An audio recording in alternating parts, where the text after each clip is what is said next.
Junkies. Welcome to the Popcorn Junkies. I like to do them with glasses on and with glasses off, so that when Michelle does the thumbnail, she might go for the one with glasses off. Nice. Yeah. We are reviewing a film called Pearl. This is a prequel. Prequel to X. To X, which we reviewed, didn't we, on the channel? It's directed by Tandi Wright. I can't remember what I rated X. No, I can't either. I did enjoy it though. We did enjoy it, and this is a prequel to X, and the two of them are the first two films of a proposed trilogy. Right. So the final film is called Max Triple X. Oh. Maxine, and that's. Oh yeah, Maxine is the name of the girl in X, isn't it? Character. And that's basically, again, Mia Goth is kind of certainly involved with that. She's sort of like in the executive producing. I think she wrote this one too. They're all directed by Tandi Wright, who's clearly quite a talent. And this is subtitled An X-traordinary Origin Story. Oh. Which in many ways you could say it is. Yes. So, yeah, I mean, I think the thing about this film though is because we saw X, we kind of knew what style of film I think we were going to go in for, didn't we? Kind of able to take the piss out of itself. Exactly, yeah. Or camp, I don't know if necessarily camp's right, but it's No. got its tongue firmly in its cheek. yeah. Isn't Well, it? it was at times quite camp. It was, wasn't it? Yeah, and so it's set in this remarkably sort of primary coloured sort of, and right from the beginning, in fact, you've got a title sequence that is exactly like the title sequences of every 1940s movie, very like The Wizard of Oz, in fact. And I think The Wizard of Oz was shot through this film an awful lot, Yeah, right down it was, to yeah. all sorts of kind of very old scenes involving scarecrows, Yeah. cornfields, Forgot about that. and red dresses and red shoes and all that kind of stuff. So, The colours. the colours were really rich, and it had that sort of art. You see, for me, I will never forget the moment. Your mum hates with The Wizard of Oz, but the moment it went from black and white to colour, that hit me so hard as a kid when I first saw that. Yeah. It was so shocking and it was so sort of adventurous. But anyway, this film starts like that. And this is the origin story of the character who becomes the older woman in X. And it's about ambition, this, isn't it? It's about fame. It's about wanting to be famous and be a star. be a star. And, you know, obviously we're set in 1918. And we're she's in quite a Texas. miserable life, so. Fucking hell, tell me how miserable her life is. What about her mum? So she had a very odd, demanding mum because her father was paralysed and couldn't do anything himself, so she was kind of looking after him. And I thought all of the bits between her and the dad was so weird. How she'd be in the bath with him and being sat there and stuff. But the dad was this dad was. So you're right. So it sets up her sort of lifestyle, which is a profoundly miserable one. Yeah, on a farm, which is in the same location as an X. Which for me, of course, the filmmaker and me sitting there thinking, this is brilliant. They're doing a trilogy in the same location. Yeah. How straightforward and simple is this? You just have to kind of rock up and shoot the same stuff. Yeah. But we're given a clue. We're given quite a direct clue that she's not the full ticket, and she's quite early on. Very the early goose, on. Wasn't it? That was quite a feisty goose. Yeah.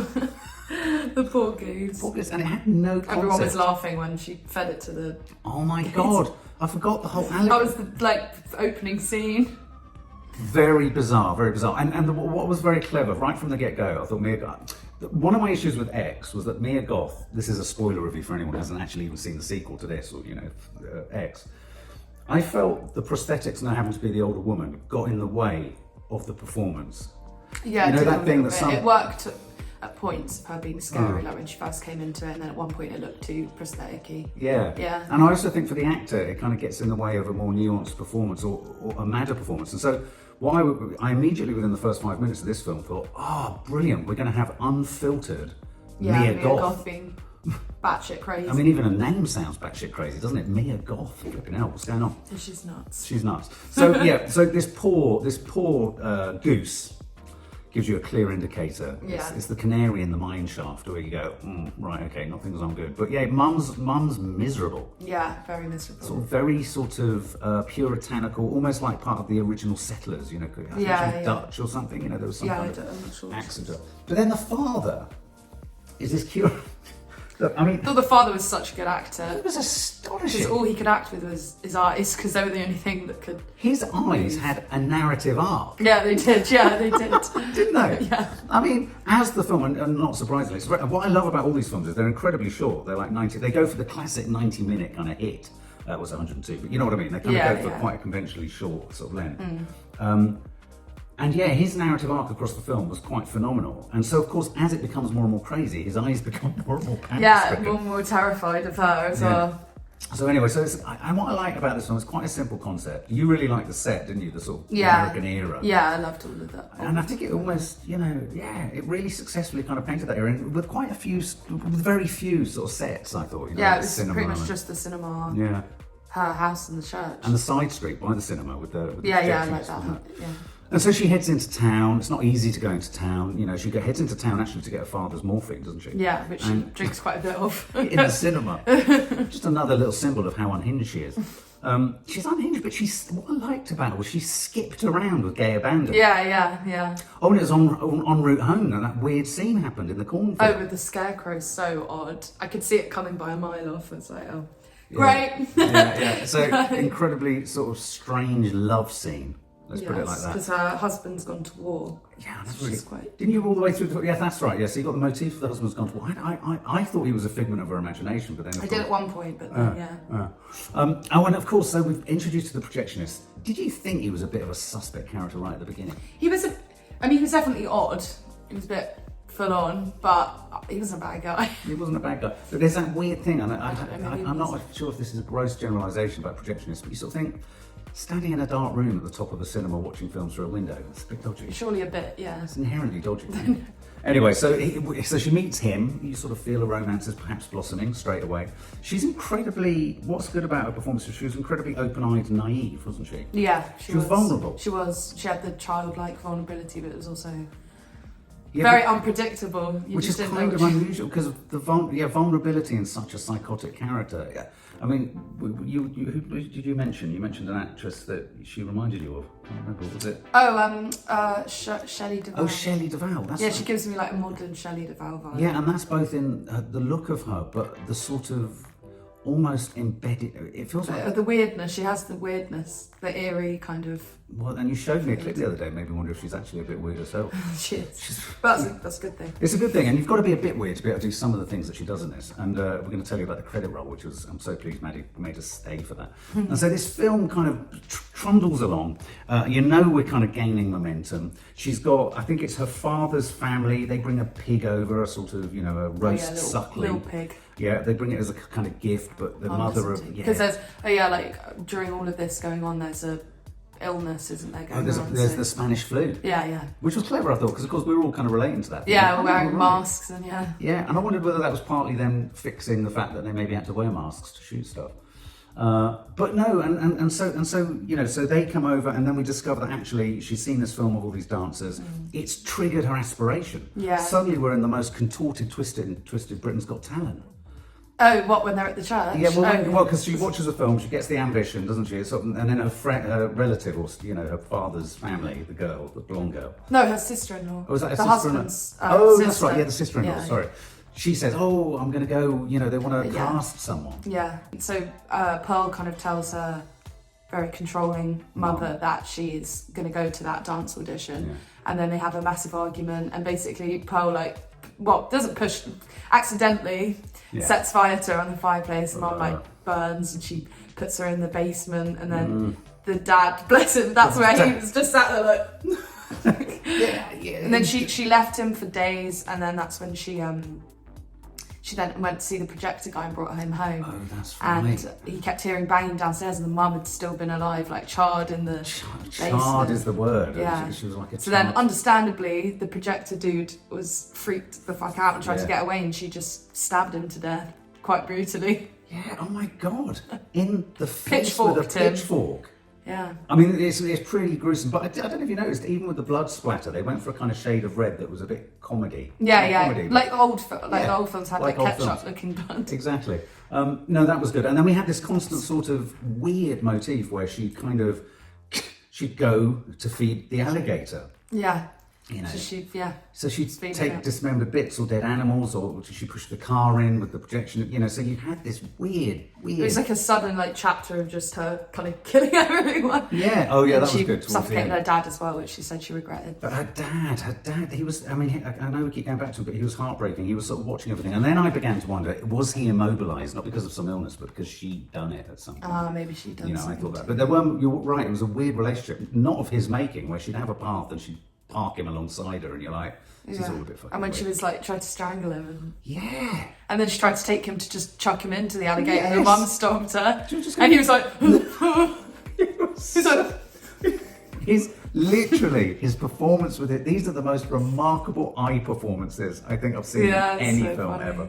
And so, well, I was getting all the way through it, I was getting real sort of, I don't know, kind of slasher filmy type stuff, but it was held together, I think, by a very, and I was surprised by this, but by a very, what's the word, consistent style. It stayed to it. It didn't, you know how a lot of horror films or kind of films like this, they kind of completely lose themselves. Yeah, this was like the first time in a while where I've watched a horror film that hasn't lost it. Because even horror films I've really loved, like, and I really like, and I still hold high up in my, like, they still all kind of lost themselves at some point towards the end. But I don't know, because this one from the get-go was so kind of weird and it just didn't lose itself at any point. It was so, it was tight. For me, it was tight and it was colourful, and I actually think you're right. I think that was the problem with the first one. I think it felt like it did lose itself. And also the first one was about the horror of age. I think Nanny Di, when she reviewed it, said, you know, it's a cheap hit really, just to go, oh, that it's repulsive that an old woman wants to have sex and everything. Which is what it was about. But like you also said, you know, the projectionist at one point in this shows us some porn. Her like porn, So then that's why when in X, they come shoot a porn, she's like, well, in it, she's up for it. She's up for it. So what I really liked about this film, this is like the most horrific ignition of ambition for fame. Yeah. And I want you to explain to us, there's a moment where this sister-in-law, they've both gone to the auditions. And then Pearl's not gotten the part. But she was so great in that scene where she was shouting at him, Oh my God. And I was getting Please, I'm a star. Yeah, and I thought it was very good where whenever they cut into sort of, not magic realism, but sort of an expression of what was going on in her head. Because she's doing a performance on a shoddy little stage. But we go into her head and she's in a line-up and she's dancing and it's Wizard of Oz colours and everything like that. I thought all that stuff worked really well as well. Yeah, it was kind of like old-fashioned film musical, but made, like you said, it didn't do too much of it. It didn't go on for too long. No. So she was great in that scene, batshit crazy. At times I was getting sort of David Lynch Eraserhead moments with some of the dance and stuff and all that. But then and she gets told that they want someone younger and blonder, so she assumes that the sister-in-law, who's younger and blonde, got the part. Yeah. And but she didn't.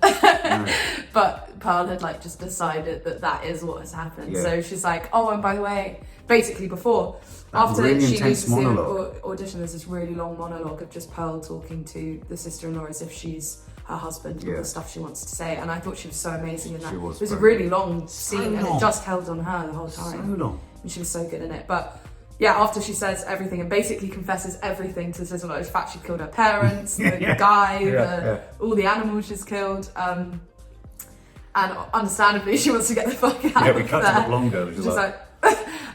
but it's like Pearl goes, oh, by the way, I'm really happy for you for getting the part. And the sister-in-law was just like, no, I didn't get the part. She was like, you don't have to lie to me. And she's like, no, I'm not. And she was like, just tell me the truth, don't lie to me. So then she basically lies and says that she got the part because Pearl was so insistent that she tells the truth. And then because of that, hacks her to death. And that's the end of the film. I mean, I thought that moment was so good about the whole acting thing, about the roles that people get and what. I mean, this is why I think it's a really good film about ambition in the performing arts, because in a sense this almost is like a horror. So my secondary school felt like. I was going to say, it was like your school. This is like a horrific expression of what's actually going on in the hearts of ambitious young actors and performers. Because that moment I thought was really clever, because you had an actress who hadn't got the part, knowing that if she said she could die. But then when she was told to absolutely tell the truth, knew that if she carried on saying she hadn't, she would think she was lying and she'd die anyway. Yeah. So either way, she was going to die. She was screwed. I don't know. I just thought it was very tight. I thought it stayed tight. I thought it was funny. Yeah. But not to the point where it diminished her story. No. Yeah. Her performance was honestly like. I mean, it was really given Oscar such nomination. Depth. It was given such depth, and as I said, she had the ability to be fucking scary. Yeah. And incredibly vulnerable. She had this thing of just like something would just go over her face when she would turn, and she was so terrifying. She's good at being scary. Oh my God. Which leads us to finally the end credits. The end credits, which you said stay. Yeah. And you It's say so that very they good. If you do ad-libbed see this. it, just wait. Yeah, I heard this on TikTok. It's not. I don't know if it's factual, but apparently that part was improvised. That they kind of were filming her smiling, and then she just kept going. So they were like, "We'll just keep filming then." Stay with it. That's what came out of it. And it was what was clever about that. I don't want to spoil that bit. No. And what was clever about the end is that the audience began to laugh and feel uncomfortable again. So I think it's really important what you leave an audience with. Yeah. Really helps you get a sense of, oh, this was perfect. And the music change in that scene as well. It starts off like absolutely. And a shout out to the music for the music because the soundtrack was really brilliant good. soundtrack by Tyler Bates and Tim Williams. And what it did was it kind of really resurrected. Bassy, old style, sort of orchestral, a pretty much constant soundtrack, I think, all the way through. It was kind of running all the way through. And as you say, it would peel off into real darkness. So it cost $1 million to make. It's made 9.4 million. Now, 9.4 million isn't a lot in terms of what films make. Yeah. But when your budget's $1 million, that is a huge return on investment. Yeah. Because, I guess the next one... And when that comes out, that's going to be... It's already crazy on social media. It's been out in America. It's brilliant. There are so many lasting images. And for me, it riffs on The Wizard of Oz. And it was also riffing for me, very much so, on Norman Bates in Psycho. Especially if you think in Psycho, he has the dead corpse of his mother in a wheelchair. And if you think about the dad, and if you think about the fact that she keeps him at the table in this, and the fact that she's deranged and attached to her sort of parents, and it's not a motel, but she's running around getting rid of people. It was quite something. And I like a good old-fashioned axing in a film. It was a good old-fashioned axing. It was a good old-fashioned axing. So what would you give it? So I was excited about seeing this just because I've seen so much about it on social media, and had seen a few clips from it before having seen it, but it didn't ruin it at all for me. And honestly, I was just astonished by her performance, and she's pretty much on screen. Well, she is on screen like the whole time. Very true, she is. And she just had so much energy the whole time throughout her whole performance, and she really held it all together. Like the film wouldn't be the same had she not been the main character in it. I loved the soundtrack. It was really bassy in the cinema we were in, so almost like vibrated. I loved all the kind of what's the word, parallels to X. And I really want to watch X again and kind of connect all the dots to this one. I loved it. It just felt like while I was watching it, such an iconic film. There's just so many things that are going to be so like staple from it, even right down to like her bright red dress. Like it's just so iconic. And I just really loved, like you said, how there were really funny bits, but it didn't take away from any of the serious stuff or how important her, story was to her and everything. Honestly, I thoroughly enjoyed it, and I would give it like 97 out of 100. Big high number. I would say exactly the same. I thought it did a really difficult job of tipping into humour. So you had, the audience was laughing, you were made to laugh, but it never neutered the kind of believability of what was going on. I thought her character was really nuanced insofar as, yes, she's mad as a March hare, but at the same time, when she accessed those moments of naivety and innocence, I mean, certainly around the projectionist, and she's thinking about love, and she's got this ideal that's been informed again by the cinema and the big screen, and she wants to be this thing, she's been lured in, there's so many parallels with now and people wanting fame and all that kind of stuff. And I've said it before, I just thought it was a really, it's very difficult in this day and age to get horrors that are not about the kind of staple things, which is a horrific house, scary house, supernatural, slasher. Love an original. Yeah, and the originality of this was about thwarted ambition and a love affair with wanting to be famous and a star and all these things. And I thought, wow, that's a really different way of mining a horrific character and it bleeding into something, literally bleeding into something really dark and twisted. Yeah, and you did feel sorry for her as well. Yeah, you did. So. You did. It was really clever. So I would give it, for what it is, I was massively surprised. So I think I'd give it 98. Nice. Yeah. So I would give it 97, 90. Yeah, there you go. I would fully recommend seeing it. Obviously, we've done a spoiler review here, so I hope you've watched this after seeing it.